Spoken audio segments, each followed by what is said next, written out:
Hola, hola, uno, dos, tres, cuatro. Muy buenas noches. ¿Qué tal me escuchan, por favor?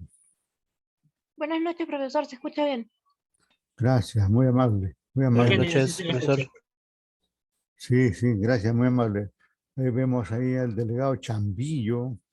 Por acá también tenemos a Vega, Valdivia, Martínez, Cabanillas, Ábalos, Borges, eh, Fierro, ¿no? Fierro, Ágreda y Santos. Bueno, mientras van llegando los otros, iremos comentando algunos aspectos. Eh, ya había presentado ahí lo que tenemos para hoy, ¿no? Lo tenemos ahí nuevamente. Este es el tema de hoy, ¿no?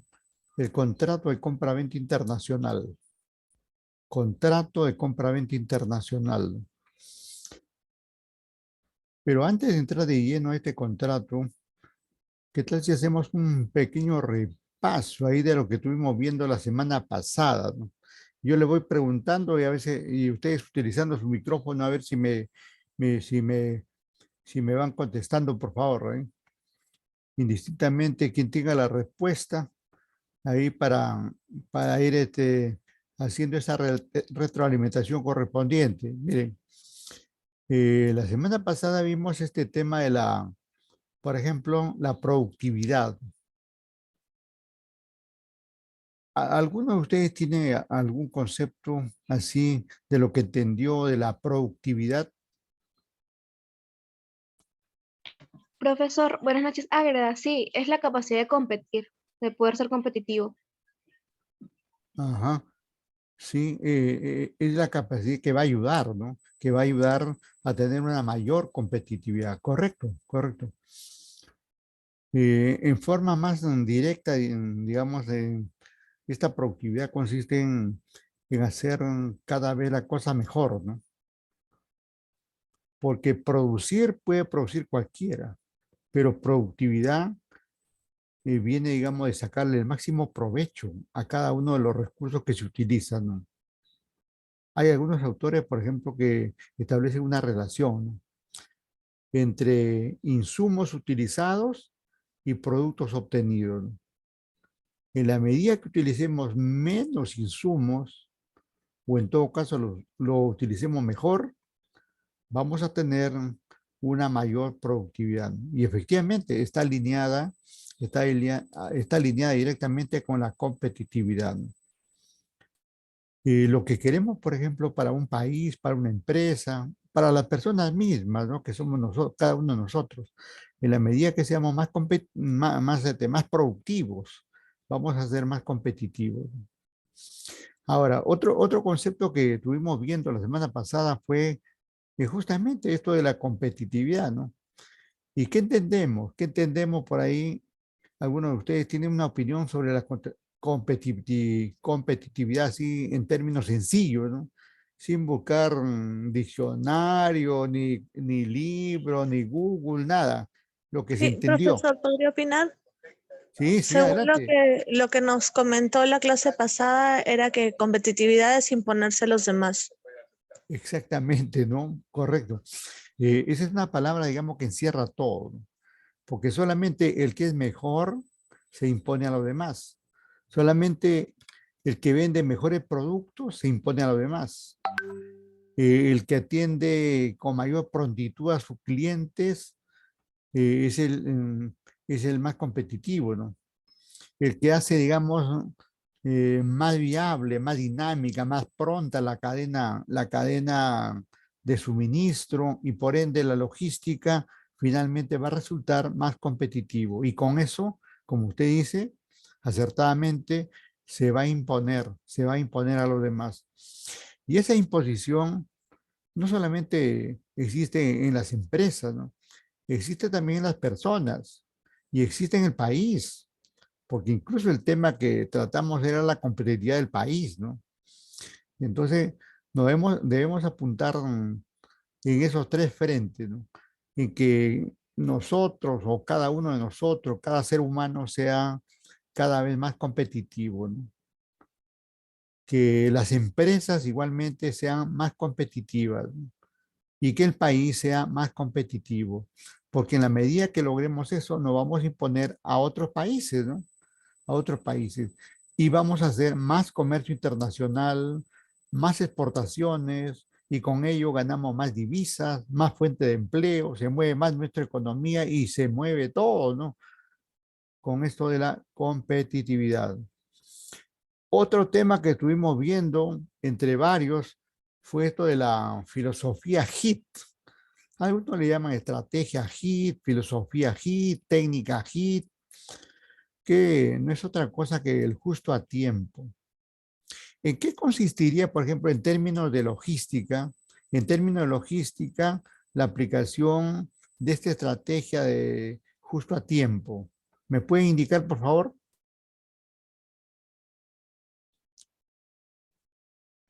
Profesor, sí. Bueno, en mis conceptos, optimizar todo el abastecimiento y la gestión que hay detrás, pues, de cada abastecimiento, ¿no? Claro, exactamente. Sí, sí, muy bien. Los felicito ahí a todos los que están respondiendo y todos los que están participando aquí. Efectivamente, es eso, ¿no? Tener, digamos, tener tener los materiales en el momento adecuado, tener la mano de obra en el momento adecuado, realizar el proceso productivo de la mejor manera y y tener finalmente el producto terminado en la cantidad, calidad que requiere el cliente. Optimizar. Todo eso se resume, digamos, en optimizar. Yo complemento ahí algo más. Este, esta filosofía aquí mucho está relacionada con los costos, ¿no? Porque lo que busca en el fondo es reducir costos, ¿no? Y lo hace, digamos, por ejemplo, evitando gastos de almacenamiento y que los materiales que necesitamos para producir lleguen en el momento que necesitamos, no una semana antes, no un mes antes, ¿no? Eh, Tampoco, digamos, un día después, una semana después o un mes después, ¿no? Sino en el momento que necesitamos producir. Ahí llamamos al proveedor y el proveedor ni siquiera hemos terminado de llamar y ya está saliendo y en pocos minutos ya está llegando, digamos, a nuestro taller, a nuestra fábrica, ahí a nuestro centro productivo, ¿no? Entonces, es de lo más importante esta estrategia o filosofía en el campo de la logística, que es el tema de nosotros, pero también lo es en todo, ¿no? En la gestión empresarial en general, ¿ah? En la gestión empresarial en general, ¿no? Si todo se hiciera justo a tiempo, cuando se requiere, cuando es necesario, cuando queremos ser mejores, cuando queremos ser más productivos, cuando queremos ser más competitivos, sería, digamos, lo adecuado, ¿no? Más bien cuando no se utiliza esa filosofía y se hacen las cosas así por así como salgan, naturalmente no apuntamos a nada, ¿no? No estamos optimizando, como decía la alumna, no estamos optimizando ni los recursos, ni las actividades, ni los procesos, ni los procedimientos, ¿no? Entonces, por ahí va este asunto. Ahora, otro aspecto que vimos ahí fue esta, esta estrategia que le llaman CRM, ¿no? Customer Relation Management, ¿no? Que tiene que ver con los clientes, la relación de los clientes. Y yo le pregunto a usted, cómo debe ser, ¿no? ¿Cómo debe ser la relación con los clientes?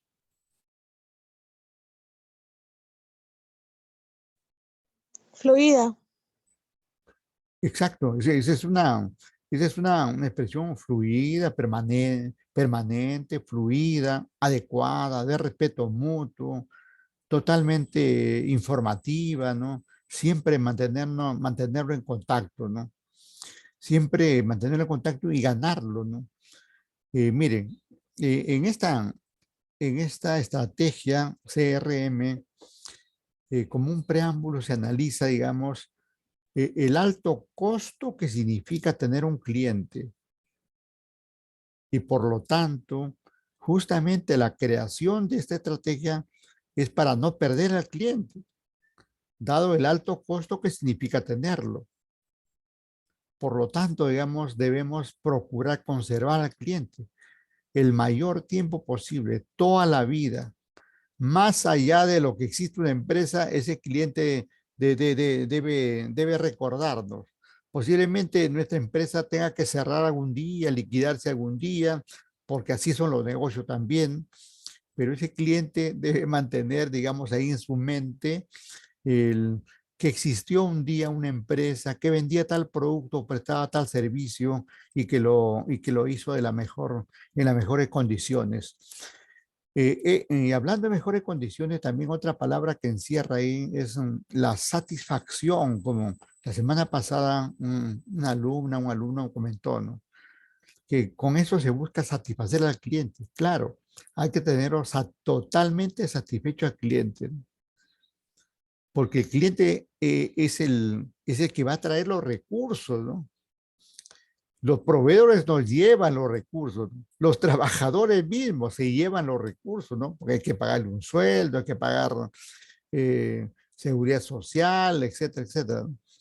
Pero el cliente es la persona que va a traer los recursos que necesita la empresa para nuevos proyectos, para ampliaciones de planta, para incursionar en otros mercados. Todo eso va a ser posible siempre y cuando el cliente esté ahí, fiel a nosotros, comprándonos siempre. Bien, bien. Entonces, y ahora que me acordaba del cliente, que me acordaba, o me estoy acordando del cliente, recordemos que viene ahí una preguntita. ¿Dónde termina la logística? ¿Nacional o internacional? ¿Dónde? En los clientes, profesor. Correcto, exacto. Y podrán darse cuenta que ahí, pues, en el cliente, porque el cliente finalmente va a recibir el bien o servicio. Y el bien o servicio en la calidad que lo pidió, en la cantidad que lo pidió, en el color que lo pidió, en la forma que lo pidió. Todo, digamos, establecido de acuerdo a cómo ha querido el cliente, ¿no?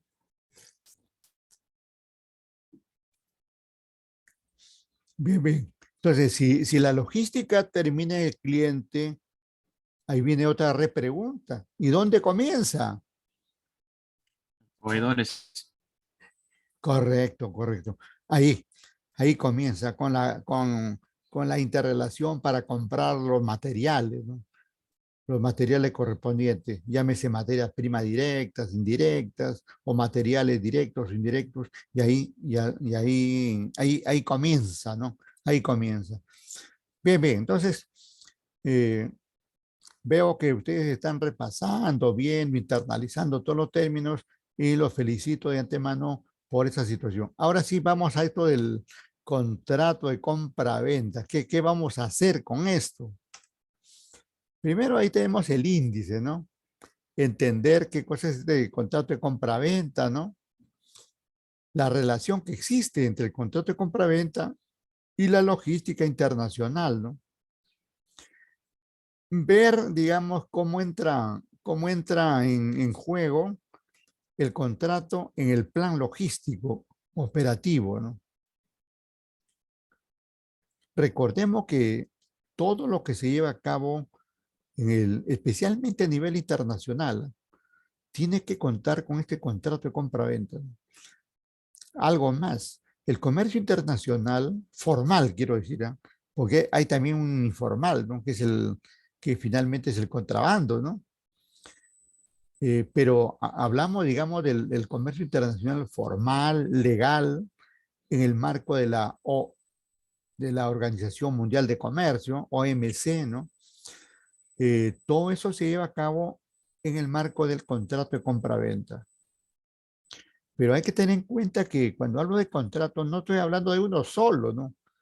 Sino es una forma genérica de mencionar contrato de compra-venta, porque van a haber varios contratos, ¿no? Hay un primer contrato, por ejemplo, si se tratara, digamos, del productor que nos va a vender cualquier producto agrícola. Nos va a vender cualquier producto agrícola y, y ahí se va a celebrar un contrato. Después tenemos que contratar al transporte, al medio de transporte, terrestre, aéreo, marítimo, fluvial, ferroviario, lo que fuere, otro contrato. Al llegar al destino, donde fuere, en América Latina, en América en general, en Europa, en Asia, igualmente van a seguir apareciendo contratos, ¿no? Con los operadores de transporte, con la compañía de seguro, con los bancos, con el propio, digamos, cliente que estuvimos mencionando, ¿no? Entonces van a aparecer ahí una secuela, digamos, una secuela de contrato de compra-venta de acuerdo de quién se trate. No hay un solo contrato de compra-venta que cubra todo, ¿no? No hay, ¿no? Aun cuando, le comento algo, hay unas sociedades, las agencias de aduanas, ¿no? Hay casos, por ejemplo, que sucede de la siguiente manera.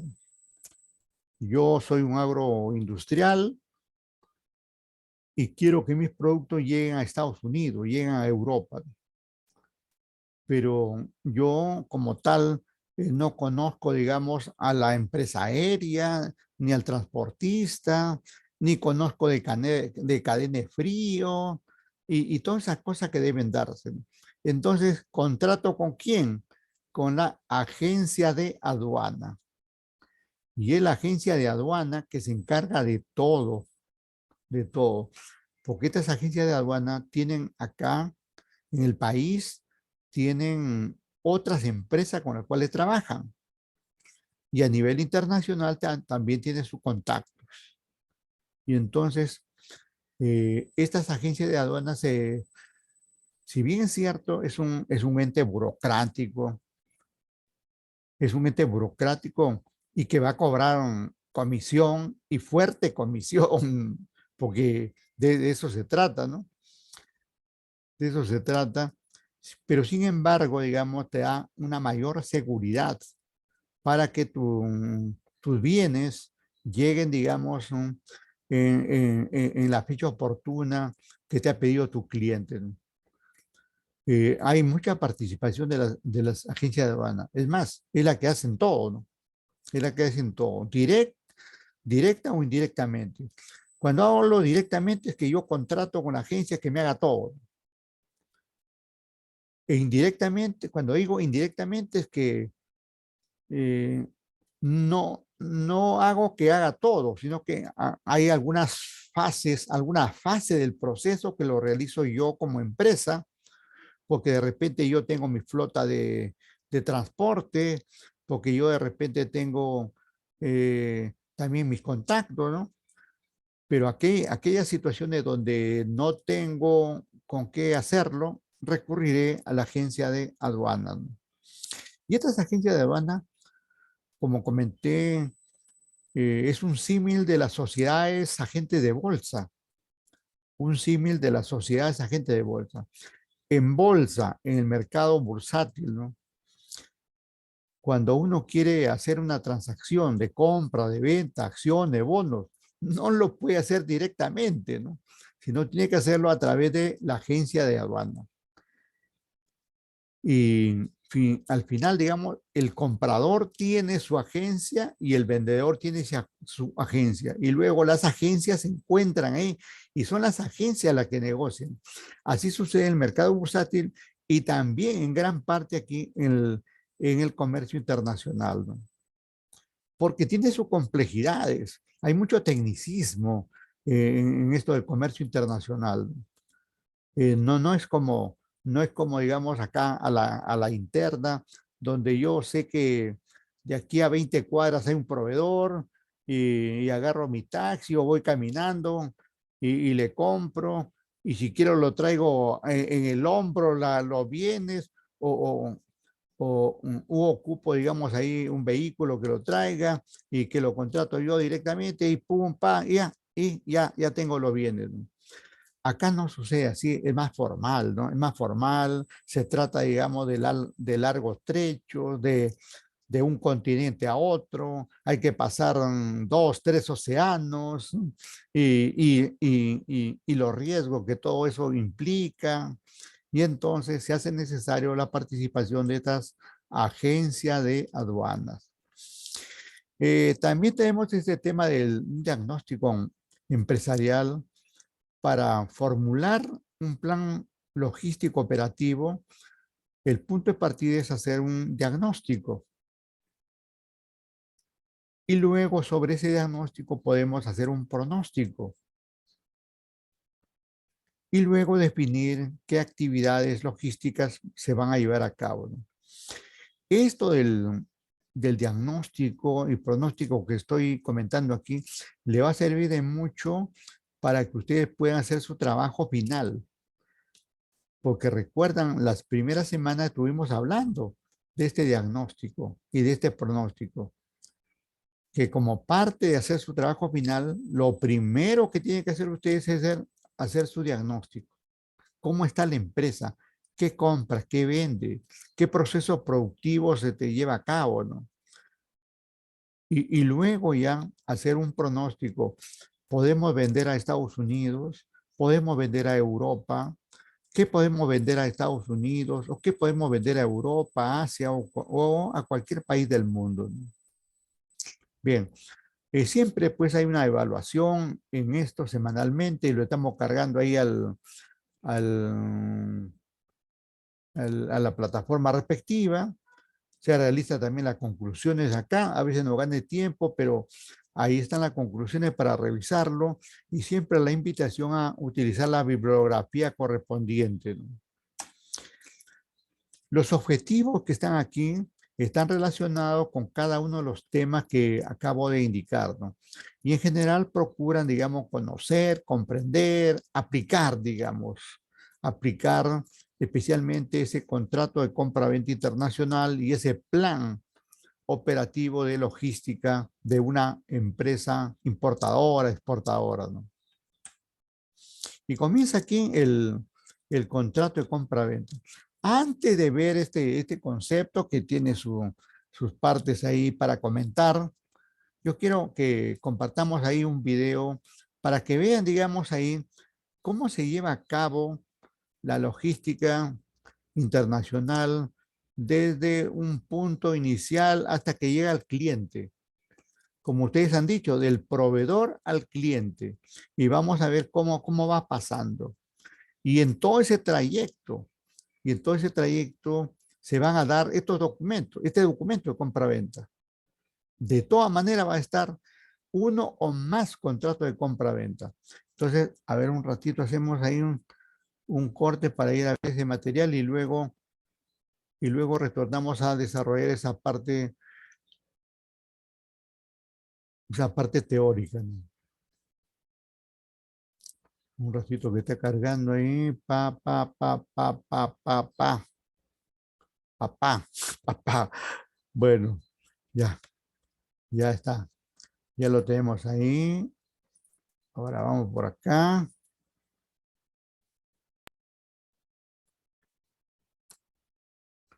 Bien. Lo que vemos ahí es un atardecer maravilloso, ¿no? Un atardecer romántico ahí, ¿no?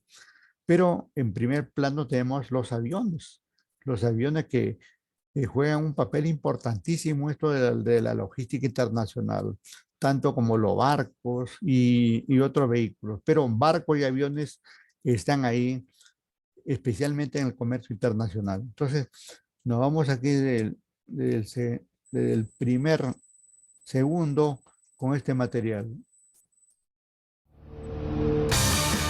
Día tras día, aeropuertos situados a lo largo y a lo ancho del mundo operan en perfecta sincronización. Inmensos aviones cargueros surcan el cielo sin descanso. Y especialistas entrenados para superar las peores problemáticas trabajan codo a codo con un único objetivo: transportar las cargas más monumentales, complejas y sorprendentes de la aeronavegación. Las Vegas, una de las ciudades más fascinantes de Estados Unidos, con sus inmensos casinos, sus hoteles fastuosos, sus espectáculos deslumbrantes y su gastronomía de primer nivel. Las Vegas es considerada la capital del entretenimiento mundial, un centro de lujo y diversión que despierta las fantasías de casi 40 millones de turistas que llegan hasta aquí cada año. Fantasías que algunos trabajan para hacer realidad. Es el caso de la estrella de la gastronomía francesa, Joël Robuchon, quien eligió esta ciudad para instalar uno de sus restaurantes y junto con su chef a cargo, Steve Benjamin, se ocupan de ofrecer a su exclusiva clientela los más exquisitos manjares que provienen de todo el mundo. En el atelier de Joël Robuchon se avecina una fecha clave del año. Es el momento de realizar un cambio de menú con un nuevo ingrediente estrella. La última extravagancia de este restaurante será gazpacho de finos espárragos de Perú sobre panacota con aceite de oliva. 4 times a year we change the menu, and actually we're doing that because customer, you know, when we bring something very unique, very special, like the asparagus from Peru, they coming here especially for eat that. El chef exige lo mejor, pero Perú está a más de 6.600 kilómetros de su cocina y para agregar dificultades, Las Vegas está enclavada en medio de la nada, los 65.000 kilómetros cuadrados del vasto desierto de Mojave.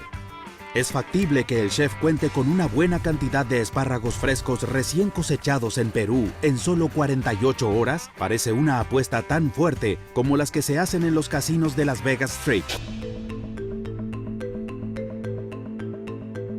Lima, la capital de Perú, a 200 kilómetros de esta populosa ciudad de América Latina, en los campos de Pisco, crecen miles de espárragos verdes frescos. Y hoy los agricultores se preparan para cosechar una partida que se trasladará con destino a Miami, de la cual una porción se derivará a Las Vegas. Serán unas 90 toneladas, lo que equivale a tener que manipular y transportar miles de delicados espárragos. Algo que genera gran preocupación en el director de la planta procesadora. Mi preocupación como productor es que este espárrago llegue lo más fresco y que siempre cuente con las características naturales del producto y la frescura, obviamente. Sabemos que hay involucrado un montón de riesgos y de etapas y de participantes que una demora puede cambiar un producto fresco a un producto inservible. Para que los espárragos verdes frescos superen intactos el viaje de más de 6.600 kilómetros desde Pisco a Las Vegas, el equipo de carga aérea ya está planificando su estrategia. Los expertos en carga aérea ya tienen programado el operativo. Entonces en Pisco es el momento indicado para comenzar a cosechar los espárragos. Una vez que cada uno de estos vegetales es cortado de su raíz, comienza una vertiginosa carrera contra el tiempo y el clima que amenazan su frescura. No se puede perder ni un minuto. Por eso se trasladan de inmediato a la planta procesadora en la localidad de Pisco, donde rápidamente los espárragos son limpiados y enfriados. Pero mantener la carga a bajas temperaturas no es el único problema a resolver. Los espárragos tienen una característica muy particular. Luego de cosechados, continúan creciendo. Por eso, deben embalarse en cajas especialmente diseñadas. Cuando uno le introduce una caja, sea una caja alta o una caja plana, tiene que tomar en cuenta este crecimiento y darle una luz, un pequeño espacio donde pueda seguir creciendo sin que llegue a chocar las puntas con la parte superior de las cajas. Una vez que los espárragos están dentro de sus cómodas cajas, es hora de continuar la segunda fase del operativo. Ahora, las 90 toneladas de espárragos se trasladan en camiones refrigerados hacia la terminal aérea. Y a partir de aquí, ya no deben cometerse errores. Cualquier mínima alteración climática echará la carga a perder y toda la operación habrá fracasado. En Perú, la misión es trasladar 90 toneladas de espárragos frescos a los Estados Unidos, de las cuales una partida será destinada a la cocina de un renombrado chef internacional de Las Vegas. Aeropuerto Internacional de Lima. En este momento, la principal responsabilidad es asegurar la cadena de frío, aun cuando los vegetales deben salir al calor de la pista para abordar el avión. En el depósito del aeropuerto Jorge Chávez, la actividad es intensa. Los camiones provenientes de Pisco llegan en el tiempo programado. Rápidamente, unas 1.600 cajas que contienen los espárragos son descargadas directamente en el interior de la bodega refrigerada. Mientras tanto, en la pista ya aguarda el Boeing 777 que los trasladará a los Estados Unidos. Hasta aquí mantener el cargamento a bajas temperaturas fue relativamente sencillo. Sin embargo, en unos instantes, 90 toneladas de espárragos distribuidas en 30 pallets deberán abordar el avión. Y para eso la única alternativa será salir al exterior de la bodega y exponer a los espárragos a la intemperie, donde ya golpea el calor. El transporte aéreo en el espárrago es sumamente crítico porque son los momentos en que se puede romper la cadena de frío. En este punto, los profesionales de carga aérea tienen un nuevo plan: cubrir los pallets con cobertores confeccionados especialmente para conservar la temperatura, que denominan mantas térmicas.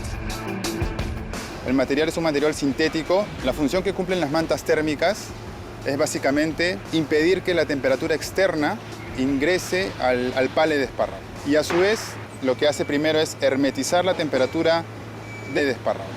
Los espárragos ya están listos para enfrentar el calor del exterior. Deberán recorrer al aire libre desde la puerta de la bodega fría hasta el interior del avión. Pero las mantas conservarán el frío del cargamento solamente por unos pocos minutos. Entonces se deberá ejecutar el embarque de 30 pallets de 3 toneladas cada uno en un tiempo récord. Es un operativo perfectamente sincronizado en el que nada puede fallar. La bodega del Boeing 777 ya tiene la temperatura adecuada y los espárragos son subidos a bordo con movimientos rápidos y precisos. Así los expertos realizan una verdadera proeza. En una hora logran embarcar las 90 toneladas de espárragos. Luego de 6 horas de vuelo, el Boeing 777 llega al Aeropuerto Internacional de Miami, desde donde las 90 toneladas de espárragos frescos son distribuidas a distintos destinos dentro de los Estados Unidos. Y una partida viaja directo a la ciudad de Las Vegas. Allí, en el prestigioso L'Atelier de Joël Robuchon, el chef a cargo Steve Benjamin los examina con cuidado.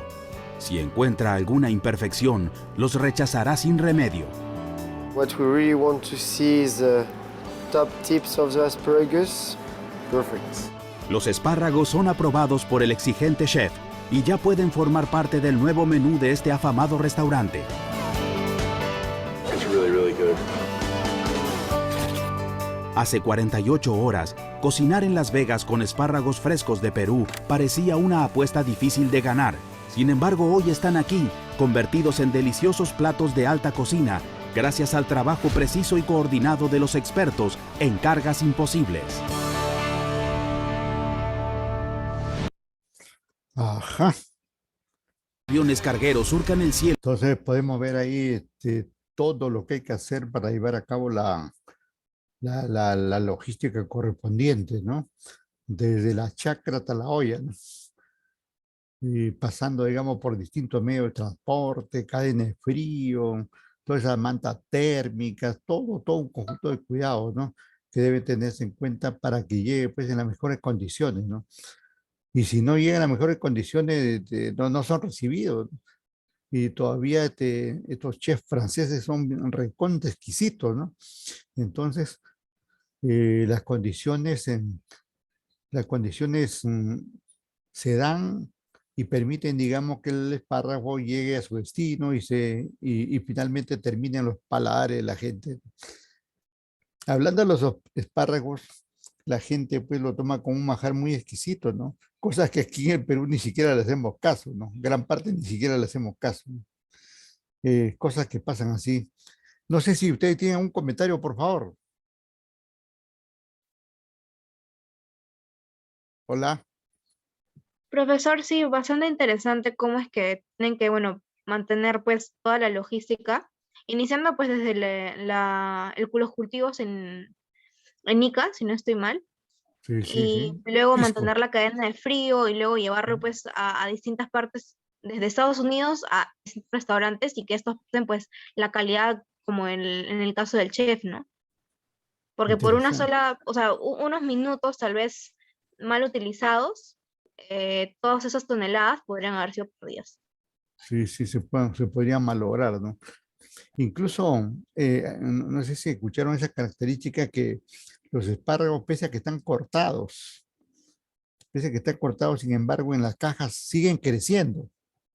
Por eso, digamos que dentro de la caja tienen que dejarle un espacio un espacio ahí de unos centímetros ahí, de 3, 4 centímetros para que según la demora que tenga, pueda crecer ahí hasta que finalmente llegue, ¿no? Es más, en la medida que crezca ahí, es que está con vida, es que está vivo, es que está, digamos, en las mejores condiciones para terminar, digamos, en los restaurantes de La Vega o de cualquier parte del mundo, ¿no? Sí, sí, bien importante. Lo mismo, digamos, que pasa aquí con este producto, pasa, digamos, con cualquier otro producto. Hay un conjunto un encadenamiento así de muchos elementos, de gente que trabaja, de vehículos que se mueven, de acciones que se llevan a cabo, todo para cumplir con los contratos de compra-venta de los productos correspondientes. En este caso, por ejemplo, el contrato es de, ¿cuánto dijo? 9.000, creo, 9.000 toneladas, ¿no? 9.000 toneladas o 9 toneladas, algo de 9 mencionó, ¿no? El asunto, digamos, que se llegue, digamos, con esa cantidad en las mejores condiciones, ¿no? Y tomando todas las previsiones del caso, ¿no? Eh, Posiblemente espárragos no solamente se produzcan en Pisco, me parece que también se producen en La Libertad. Si fuera, digamos, de La Libertad, habría que eh, primero llevarlo de La Libertad al aeropuerto de Trujillo. Del aeropuerto de Trujillo, de repente, traerlo acá al aeropuerto de Lima. Y del aeropuerto de Lima, recién se embarca, digamos, a Estados Unidos o Europa, ¿no? Aun cuando también, si fuera el caso, si es que hubiera los permisos, podría volar un avión directamente de Trujillo a cualquier parte del mundo, ¿no? Y así, digamos, en varias ciudades de la costa, pues, costa, sierra, celo, dependiendo del producto, tiene sus productos, ¿no? Y estos productos, en la medida que tengan clientes, van a ser requeridos y van a ser motivo de la logística internacional correspondiente, ¿no? Bien, seguimos. A no ser que haya otro comentario por ahí, de repente. Nada, seguimos entonces. Estamos ahí entrando a ver, digamos, los detalles de este contrato de compra-venta, ¿no? Y encontramos que, como todo contrato, ¿no? Como todo contrato, no es otra cosa que un acuerdo, ¿no? Un acuerdo. Dice que es el acuerdo de voluntades celebrado entre partes domiciliadas en países diferentes. Por eso se llama internacional, ¿no? Entre Perú y Estados Unidos, entre Perú y España, entre Perú y China, entre Perú y Japón, entre Perú y cualquier otro país del mundo, ¿no? Acuerdo de voluntades. Este acuerdo de voluntades se debe expresar en el sentido de que uno está de acuerdo en vender y el otro está de acuerdo en comprar. Uno está de acuerdo, digamos, en entregar determinados bienes con tales características y la otra parte está, digamos, en condiciones de aceptar esos productos de acuerdo con las condiciones que le está indicando el proveedor correspondiente. A través del contrato se transfiere, y ya esto es parte legal, ya. Esta es la parte legal. A través del contrato se transfiere la propiedad de mercancías. O sea, el que compró los espárragos a través del contrato y está su nombre indicado en el contrato, se convierte pues en el propietario de dicha mercancía, ¿no? Teniendo, dice, como contraprestación el pago de un precio previamente pactado o acordado, ¿no? Entonces, una parte, el que compra adquiere la propiedad de las mercancías y tiene que asumir el pago correspondiente, ¿no? Eso de los pagos también tiene su proceso, ¿no? En algunos casos, por ejemplo, para asegurar incluso hay pagos adelantados. Ustedes saben que la cerveza se hace con un producto que se llama el lúpulo. Y el lúpulo no es un producto que lo podemos encontrar en cualquier parte, sino que existen solamente en ciertas partes, en ciertos países, digamos, como es el caso de los espárragos de Perú, ¿no? Porque tranquilamente de repente en Estados Unidos le convendría comprar espárrago de México o del mismo propio Estados Unidos. Lo que pasa es que allá no hay la tierra o el ambiente que es necesario para estos productos no se dan en estos países, ¿no? Y entonces tiene que, tiene que comprarlo aquí, en nuestro país, ¿no? Y lo mismo sucede para otros productos, ¿no? Entonces, eh, esto del pago, ¿no? Hoy por hoy hay muchos contratos a futuro, ¿no?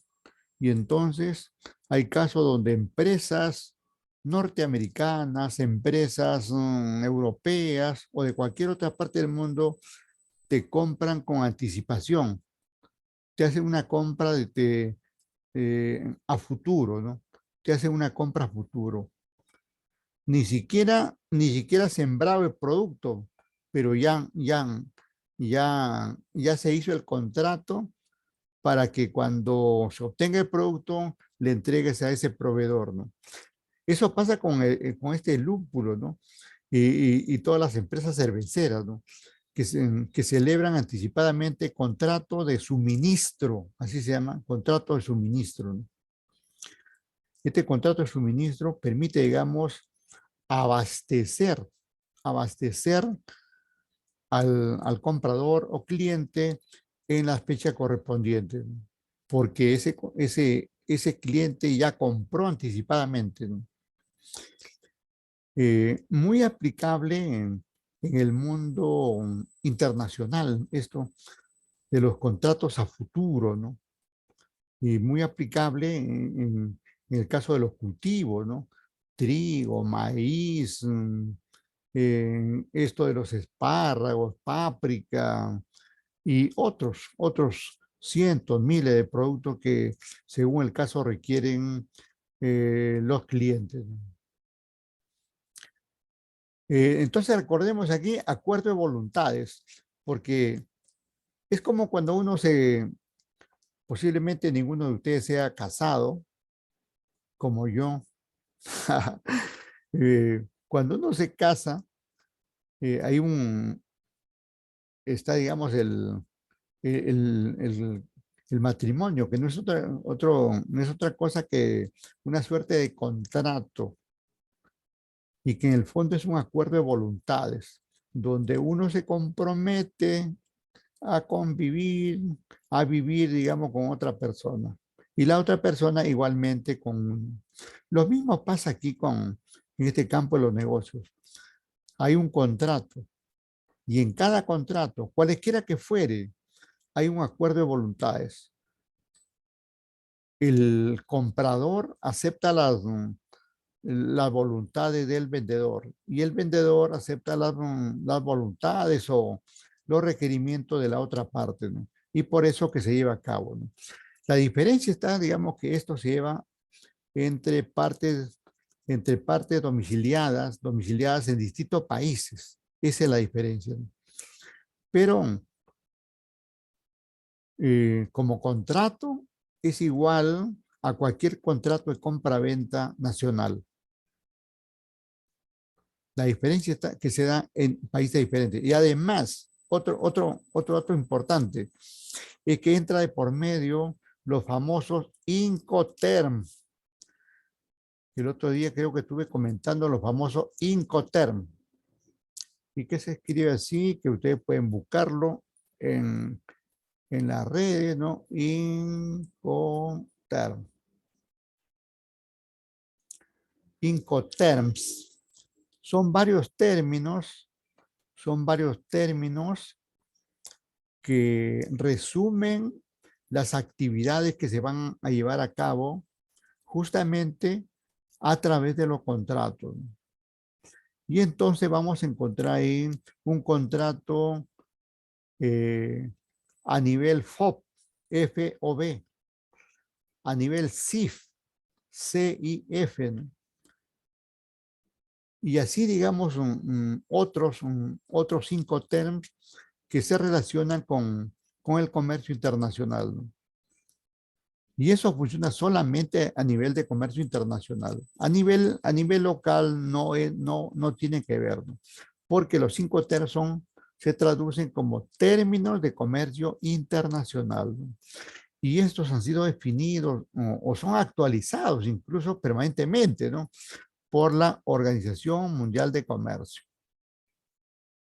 Hasta hace un año, me parece que estuve revisando la información, había algo de 10, 12 términos de uso obligatorio en el comercio internacional. No son muchos, ¿no?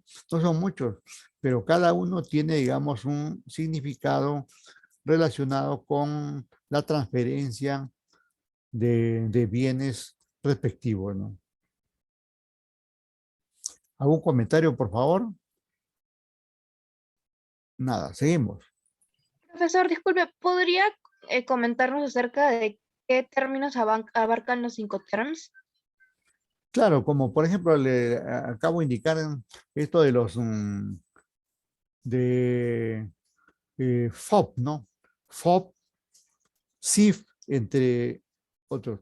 Pero aquí, dado que tenemos acceso al Internet, no vamos al Internet, pues vamos a buscar aquí los 5 términos. Como tenemos acceso acá, ¿para qué no vamos a hacer problemas? Lo buscamos por acá. Uy, vamos a ver. Tenemos por acá algún espacio. Casi está todo lleno ahí. Ya, 5 términos.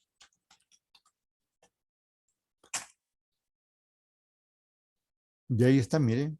Aparecen algunos ahí, algunos términos.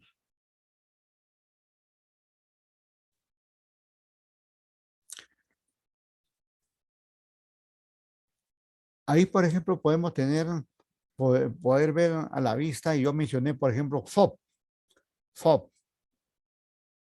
que proviene de su sigla, digamos, en inglés, Free on Board.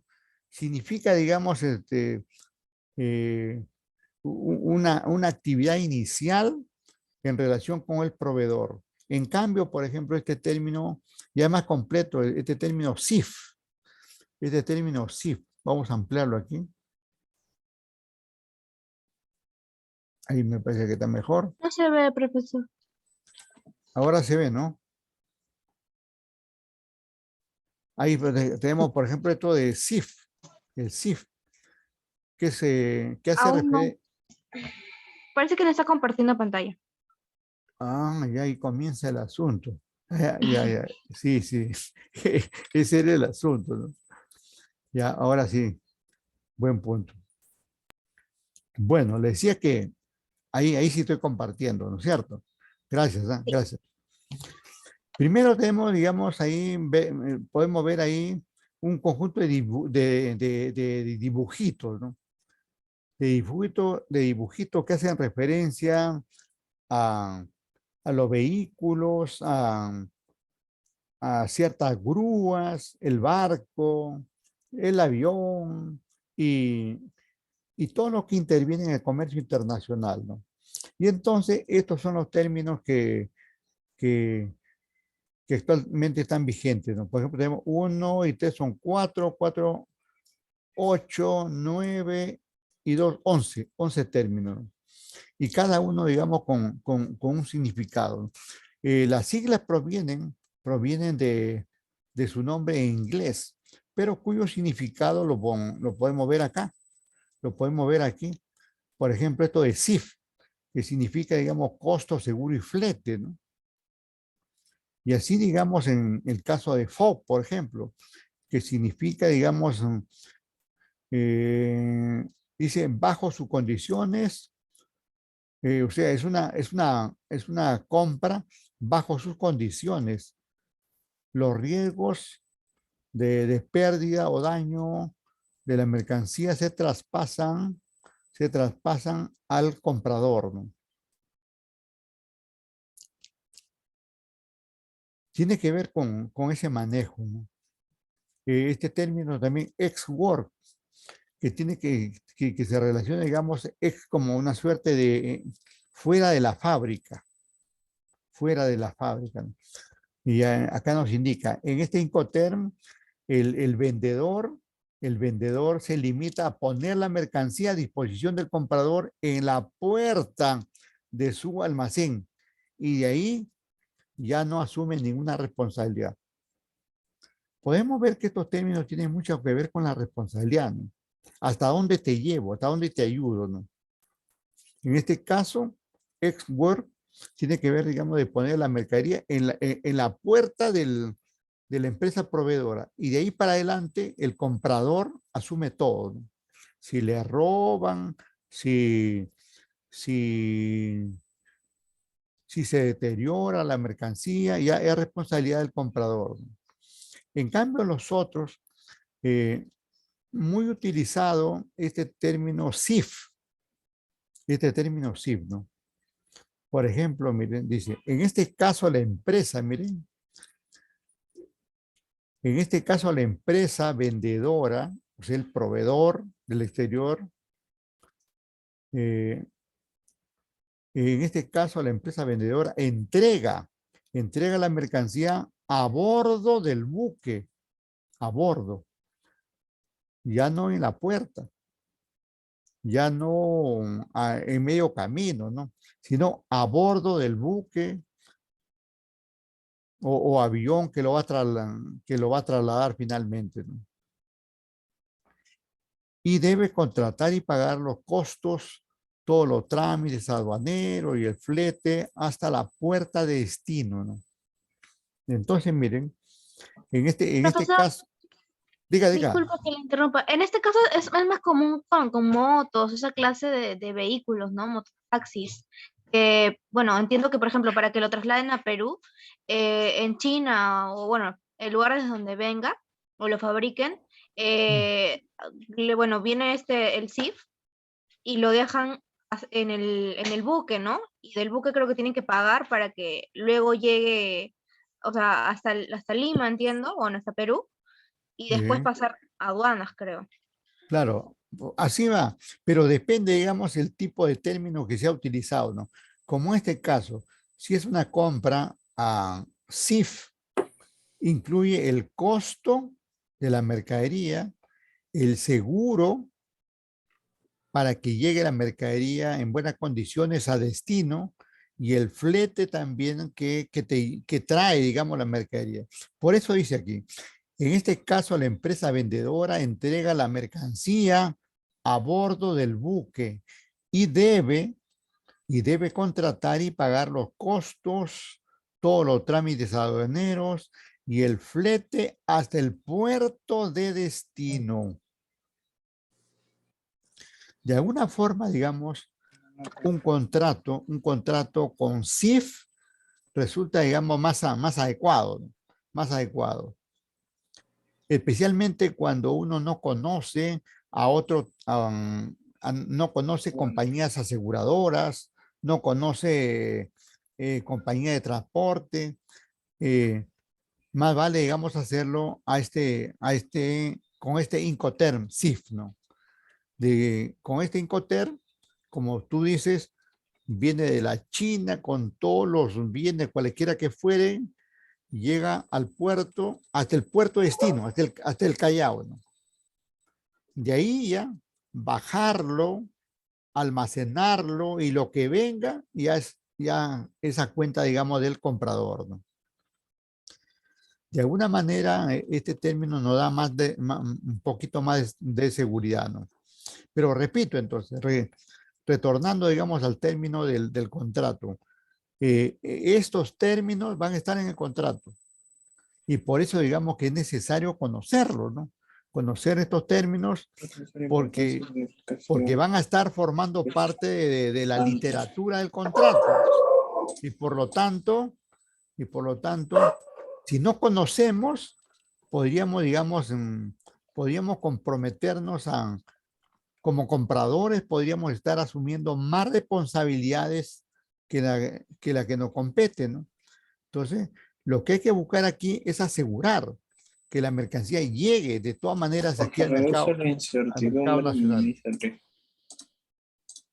Decía, adelante. Hola, hola. Bien, bien. Entonces, ahí están los famosos Incoterm, ¿no? Que son unas siglas unas siglas que proviene del inglés y que tiene su traducción respectiva y su aplicación ahí en cualquier página web, ¿no? Esta es la primera página web que encontramos y lo hemos tomado, ¿no? Pero si entramos a otras páginas también va a estar incluso de repente mejor detallado. Hay que tomarse su tiempito por ahí para hacer ese trabajito, ¿no? Bien, regresamos. Después de revisar esto, Profesor, una consulta. ¿Y cada uno tiene alguna fórmula para calcular esos costos? ya, ahorita vamos a También se explicar. vio sobre los principios de la planificación.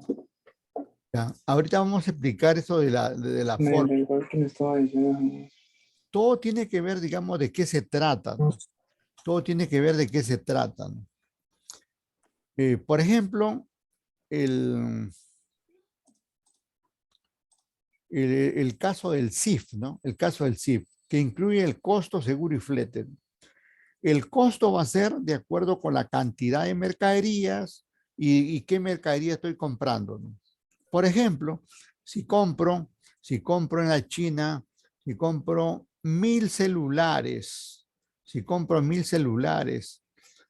posiblemente a 1000 soles cada uno, ¿no?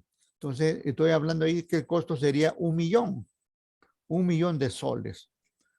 Pero el comercio internacional no se lleva a cabo en soles tampoco, ¿no? Generalmente, pese a que proviene de la China, se va a llevar a cabo en dólares correspondientes. Entonces, pero ya tenemos identificado el costo. Ahí nace el costo. Esa es la sumatoria del costo. La fórmula del costo es el precio. El precio unitario por el número de unidades que voy a comprar. El seguro igualmente va a depender de qué tipo de bien se trata, porque de acuerdo con el tipo de bien, la compañía de seguro va a cobrar una cantidad respectiva, ¿no? Fundamentales. Por favor, ahí parece que hay unos comentarios ahí. Dice que es lamentable hablar de logística. Qué lamentable hablar de logística, dice. Bueno, le decía entonces, ahora, el flete igualmente, ¿no? El flete es el transporte, ¿no? ¿Cuánto me va a costar transportarlo en barco, en avión o en cualquier? Eso va a depender ya de las negociaciones, ¿no? De las negociaciones. Cada compañía tiene sus precios y hay que cotizar en una y otra empresa. Por eso yo le comentaba que es de lo más importante conocer cómo se maneja el comercio internacional, ¿no? Conociendo uno, podría ahorrarse algunos miles de dólares conociendo, ¿no? Cuando, al contrario, cuando uno no conoce, podría ser, primero, hasta estafado, como ha pasado en algunos casos. Algunos casos de empresarios peruanos que creen que han hecho un buen negocio comprando cierto lote de mercaderías en cualquier parte del mundo, y especialmente la China, porque la China, digamos, ahora ha crecido mucho en esto del comercio internacional, ¿no? Y al final, la mercadería nunca llegó, primero que nunca salió de la China, porque esa empresa no existe. Y por lo tanto nunca se embarcó los bienes y por lo tanto nunca llegó y por lo tanto nunca se recibió nada. Por eso que hay que buscar aquí los contactos necesarios con la gente que conoce. Y la gente que conoce son las agencias de aduana. Esas agencias de aduana son especializadas en este es su tema, ¿no? Este es su tema. Estas empresas trabajan con eso, ¿no? Y entonces es mejor contratar una agencia de aduana para que se haga cargo de todo el trabajo, ¿no? al menos cuando uno va aprendiendo. Ya cuando ya ha adquirido experiencia, ya podría, digamos, uno mismo buscar su, su empresa naviera, uno mismo buscar su empresa de seguros, uno mismo buscar su propio proveedor, ¿no? Y así por el estilo, ¿no? Mientras tanto, hay que asegurarse que todo salga bien. Bien, bien. A ver, estamos aquí. Es un concepto más completo, es un concepto más completo, ¿no? Primero, veamos la figura del lado derecho, ¿no? Este es un barco que está cargando ahí una serie numerosa de containers. Todas esas cajas de metal, que generalmente son de metal, son containers. Y que dentro de esa caja tienen, como decía la alumna, los mototaxis, los celulares, las bicicletas, los juguetes y la prenda de vestir, cualquier producto, ¿no? Cualquier producto, ¿no? Hay barcos como este que aparenta ser no tan grande y hay otros más grandes, ¿no? Hay incluso de 2, 3 pisos, ¿no? Tremendos barcos que transportan cientos, miles de contenedores, ¿no? Y en eso ahí va pues millones de soles en mercadería, ¿no? Bien, el contrato de compra-venta internacional, nos dice acá, ya es un concepto más completo, que es el contrato celebrado entre dos partes. Lógicamente, un comprador y un vendedor. Y no dice acá, conocidas como vendedor una parte y como comprador la otra parte. Y que están en establecimientos ubicados en diferentes, más que estados, en diferentes países, ¿no? Porque a veces el término estado, por ejemplo, en Estados Unidos, un estado es como un departamento nuestro, ¿no? Y hacer negocio entre el estado de California y el estado de Nueva York no es comercio internacional, no es comercio nacional. O en el mismo México, ¿no? Que es un estado federal, ¿no? El estado de México es diferente al estado de Toluca o de Guadalajara, ¿no? Pese a que son estados diferentes, sin embargo, están dentro del mismo país, ¿no? Por eso estoy haciendo la aclaración. Ubicados en diferentes países. Cuando hablamos de países ya estamos hablando que uno está acá y hay otro que está fuera de sus fronteras. Esa frontera puede ser en el mismo continente, como pasa con los países de América Latina, en otro continente, como puede ser Europa, Asia, Oceanía, etcétera, ¿no?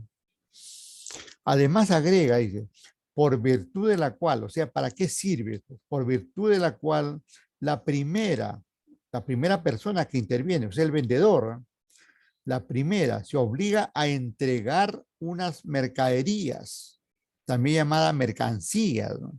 O bienes, ¿no? Transmitiendo su dominio, su propiedad, ¿no? Como ya le hemos dicho, ¿no? Y la segunda se obliga a pagar el precio correspondiente, ¿no? Y claro, para que este contrato de compra-venta se lleve a cabo, intervienen una serie de operadores logísticos, como lo que estamos viendo ahí, barcos, aviones, tráiler que llevan, que traen y todo eso. Bien, el contrato de compra-venta internacional es un modelo estandarizado. Es un modelo estandarizado, solamente está listo para llenar datos ahí, ¿no?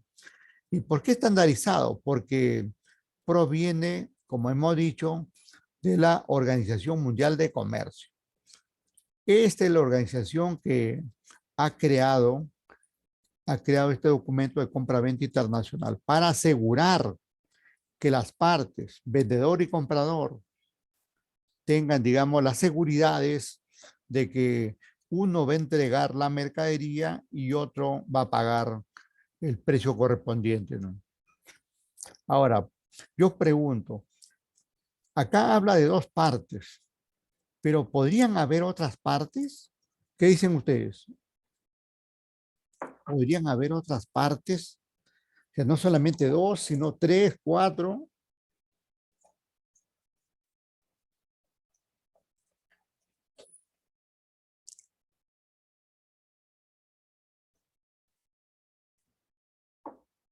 Bueno, podría darse el caso, ¿no? Ustedes saben que ahora hay que buscar garantes. Alguien tiene que garantizar, ¿no? Hay avalistas, garantes que intervienen acá, ¿no? E incluso antes les hago recordar, ¿no? Les hago recordar lo siguiente. Mucho circula aquí tener una carta aval. Y estas cartas lo facilitan los bancos, ¿no? Por ejemplo, si yo quiero comercializar con una empresa china, una empresa española, una empresa francesa, una empresa norteamericana, esas empresas me van a pedir un aval. ¿Para qué? Para asegurarse que yo le voy a comprar. Pero yo también, como comprador, le puedo pedir una carta también igualmente una carta, ¿no? Ah, tú me pides tú quieres estar seguro que yo te voy a comprar, yo quiero estar seguro también que tú me vas a vender, ¿no? Y entonces ahí circula cartas y cartas de avales, con lo cual, digamos, se asegura un comercio internacional en términos, digamos, de alta seguridad, de alta confianza. No es como, digamos, acá nos vamos nosotros a una tienda, nos vamos a una tienda y le decimos, señor, quiero por decir, no se me ocurre, quiero ese pantalón, pero ahorita no tengo el dinero. Voy, saco el dinero aquí del banco que está por acá cerca y me lo separa. Cuando he ido, digamos, al banco y regreso, y regreso si es que no me han asaltado en el camino, porque ahora te podrían asaltar en el camino y nunca regresas. Pero digamos que vas, sacas el dinero y regresas y el pantalón que ya te habías fijado ya no está. Ya no está porque vino otro y ya lo compró. Porque vino, digamos, con dinero en efectivo o con tarjeta, directamente ya lo compró.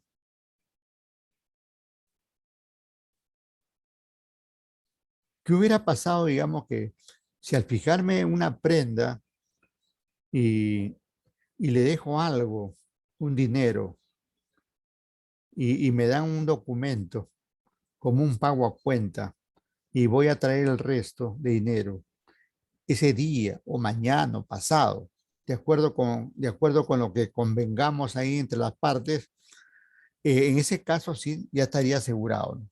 En ese caso es muy importante asegurar así los negocios ahora, ¿no? Y hoy por hoy se busca, digamos así, garantía, avales de ambas partes. Incluso, por ejemplo, en el Estado. Cuando uno, digamos, va a presentarse a un concurso de méritos o una licitación con el Estado, te piden una carta de garantía, un aval, una carta aval, con el cual tú te comprometes, digamos, a hacer lo que te pide el Estado, ¿no? No es que después te vas a desanimar, ¿no? No es que yo creía que el trabajo era así, pero ahora es de otra forma y por lo tanto renuncio. Con esa carta, digamos, En extremo podría renunciar porque es tu voluntad, pero perdería, digamos, perderías esa parte, digamos, del dinero con el cual has conseguido esa carta, porque estos avales tienen un importe, ¿no? Y ese importe generalmente es superior al monto, digamos, del contrato. Es una forma, digamos, de que las partes intervinientes en cualquier contrato se aseguran así. Y ustedes mismos, digamos, hagan eso para cualquier, digamos, transacción que tengan. Asegúrense, digamos, que la otra parte realmente le va a comprar o le va a vender, ¿no? Porque antes de eso no canten victorias, porque en los negocios pasan muchas cosas. Si uno, digamos, vio un automóvil ahí, vio un automóvil y le gustó, y le dice, quiero ese. Espéreme que voy a traer mi tarjeta para girar el dinero. Mientras va, busca la tarjeta, apareció otro y se llevó el automóvil, ¿no? O la misma empresa de repente se da cuenta que como te emocionaste mucho con el vehículo, de repente cree que te has emocionado porque el precio es muy bajo, ¿no? Y entonces la misma empresa lo podía esconder y decirte que ya lo llevó otro y ya no tiene disponible, ¿no? Y la empresa misma te podría decir, pero le puedo conseguir otro, pero esto le costaría algo más. Y así sucede en los negocios, ¿no? Porque los negocios de aquí son cuestiones de demanda y oferta. Y el que más ofrece pagar, a ese hay que venderle, ¿no? Así de fácil, ¿no?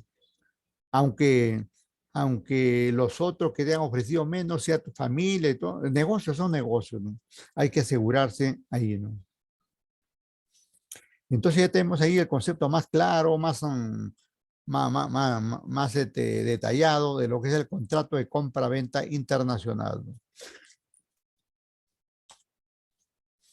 Ahora, ¿cuáles son las obligaciones? Porque en un contrato hay obligaciones, ¿no?